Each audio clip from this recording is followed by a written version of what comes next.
เอิ้นคือกันผักชวนหลายมีแต่กกใหญ่คิ้วกกมีแม่ห้างเพราะว่าฮะกกมีแม่ห้างกกเมียแม่ห้างเป็นจังได๋ความหมายอันเดียวนี่แล้วโอ้ความหมายจะว่าเมียแม่ห้างจักตัวนี้ก็ได้เนาะมันเอิ้นอยู่นะ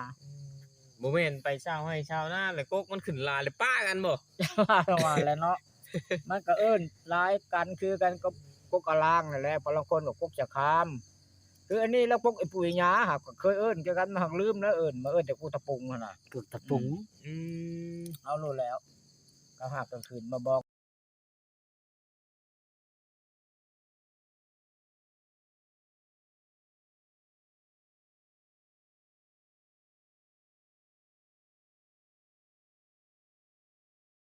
โลดอ๋อสูตรลับตู้พายเปิดเผยมาหาว่าเอาหายบอกของเจ้าแล้วเจ้าของเจ้า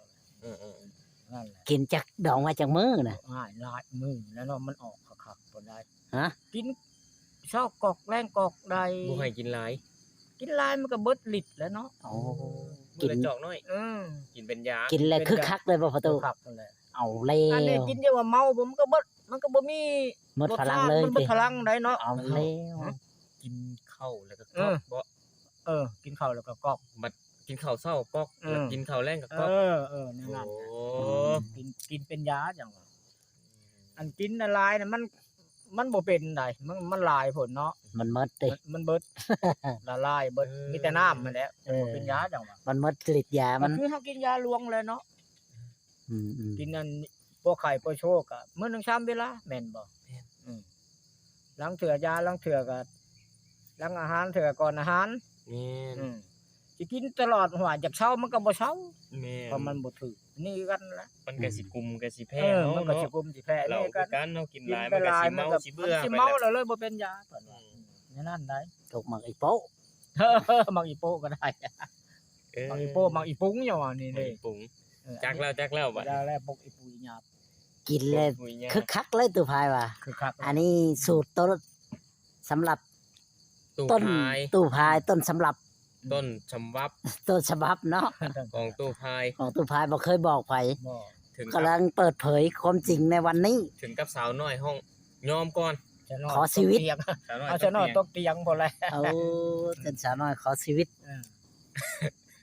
สูตรสาวน้อยขอชีวิตของตู้พายนี่มันบ่เว้าเนาะมันมีเบิดในอันเมืองลาวมันมีหลายสูตรเนาะเฮาแต่เฮาบ่จัก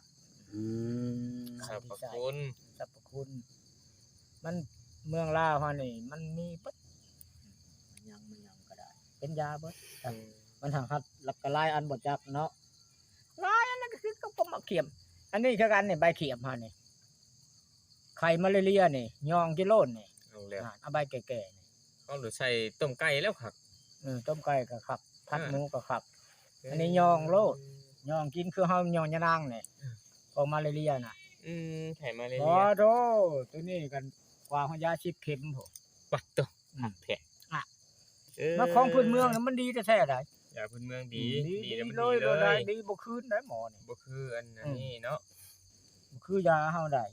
ยาดวงน่ะดีบรรเทาพอดีตัวนี้สิดีเลยของพื้นเมืองอันนี้มันดีเฮิงได้จังว่าลายอันอยู่จังว่าดีขึ้นสู่ธรรมชาติปกติเลยเด้ปกติได้ตัวนี้เอาได้ละบ้านนี้สูตรยาเล็ดของตู้พายยอมเปิดเผยในวันนี้มาเท่าไหร่เทื่อแล้วตู้พายบ่ยอมบอกให้ล่ะพี่น้องเอ้ย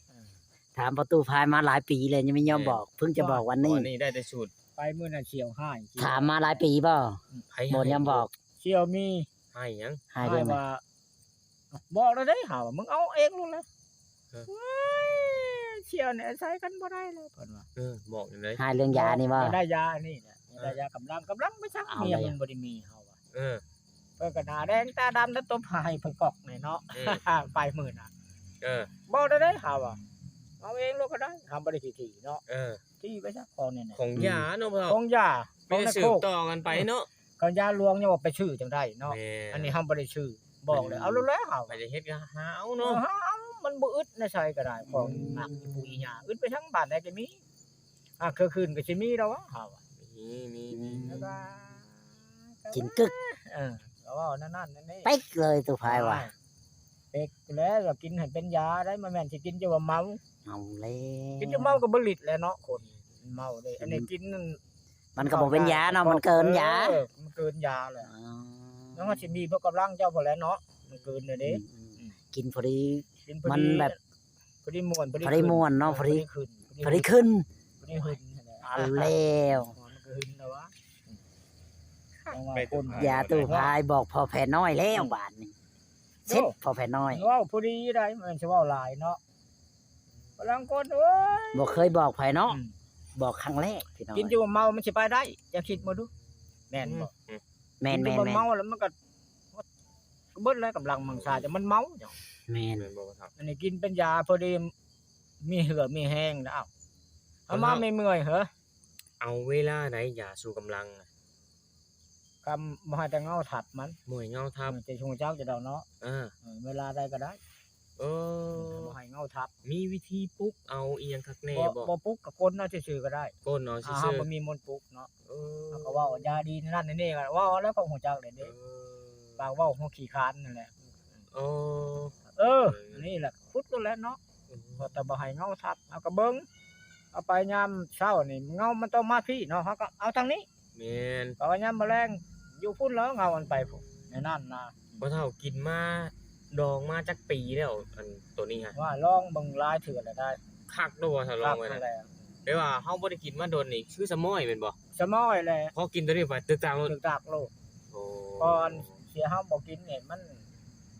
บ่มีผู้ซ่อน บ่มีผู้ซ่อน โอ้ การสิไปอันนั้นก็เสียเงินเสียคำเนาะแล้วก็อดไปหั่นนะ บ่กินดีกว่า บ่กินดีกว่าอดไปในนั้นได้ สูตรนี่ต้องไปลองแล้วล่ะ เออ พี่น้องเอ้ย ในนั้นได้ เดี๋ยวสิลองเบิ่ง เจ้ากินมันบ่มีอันหกตำห้วยมันก็ไปตำโคกหมูก็เสียเงินแหล้วเนาะ เอาแล้ว เสียแล้วเงินแม่นบ่ กินแล้วต้องมีครกตำบ่จังกินได้ ก็มีก็โคกตำได้จะกินเสียแล้วก็บ่กิน ตู้พายบ่กินยันบ่มีครกตำของมื้อนี่พี่น้องเอ้ย ไปตำโคกก็เจ้ามันก็เสียเงินแล้วว่ะ อ๋อ เอาเงินมาได้ใช้ สุดท้ายตัวพายก็ยอมบอกหาย อม ยา พูดความจริง แล้ว แล้วบาดนี่ ว่า ถามมาหลายเทื่อแล้วได้นี่พี่น้อง เราบ่ยอมบอกเท่าได้ปีเพิ่งจะมาเปิดเผย ตอนนี้ เอาตั้งชื่อให้ว่าสูตรยาสู้กำลังสาวน้อย ตกเตียง ตกเตียงบ่โอ้ สาวน้อยขอลองชีวิตก็ได้เนาะ สาวน้อยห้องขอชีวิต ห้องขอชีวิต อ่า สำหรับตู้พาย สูตรของตัวพายสาวน้อยห้องขอชีวิตปัดตกอีลึกแท้ จ้างว่าไปก็ว่าบู้ตู้นี่มายามใดก็ซ้ำเก่าได้ยับไปใช้ก็ซ้ำเก่า ยังหันยังแห้งอยู่เนาะ ดีบ่ดีขึ้นหุ่นกว่าเก่าก็เจ้า เอาแล้วได้กินยานี่ก็บ่จัก จ้างว่านี่แหละเนาะมันก็เนื้อกายก็มันก็ต่างกันได้ อืม เพราะเราคน50นี่ก็ชกกว่าเฮาก็หลายเนาะ อืม เฮานี่ เอาเจ้าลองว่าอยู่จักปีอายุเจ้าตอนนี้ มันจะเข้าฮอด72ปีเดือน12นี่แหละ 72ปี อืม เดือน เดือน12 12เกิดปีเท่าไหร่นี่ อะไรมันก็72เนาะ ปีเท่าไหร่แล้ว แต่อันยังว่าถามมันชาวลัดมันชาวอันเบาแหล่กับชาวอันน่ะอันนั้นนางไล่ให้ประตูพังมาด้วยอัน72โอ้72นี่มันก็54ปีแหละ อืม ตอนนั้น72นครได้18ปีนะมันบ่72ปี12นี่แหละ โอ้ 72 เดือน12นี่มัน72ปีเต็ม อือ คน70ยังหันยังแฮง ปึงปังไตปิ๊บยังดังอยู่เนาะดังว่าไตปิ๊บน่ะ ฮะ ไตปิ๊บดังบ่ ดังแหละ คิดว่าไตปิ๊บบ่ดัง ไปเห็นยามใดก็อ่ะนี่บ่ดีบ่คือกว่าเก่า เออ หน้าตาหลัง เอา วัยรุ่นเขาจะว่ายอมทางไต ชุมือนี่ได้ เออ เอาแล้วไตปั๊บดังปุ๊บรถ เบิ่งมัน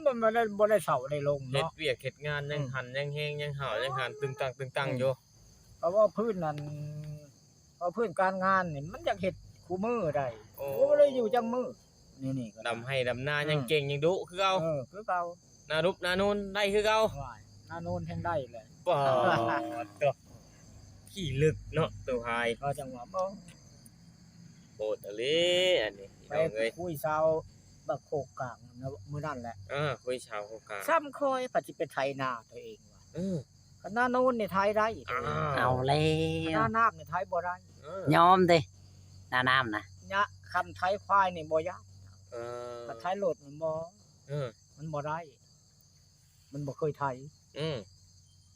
จนบ่เนาะก็แม่งความลาวแล้วอะคณะโน้นนี่บ่อยากบอกนี่นะเนาะ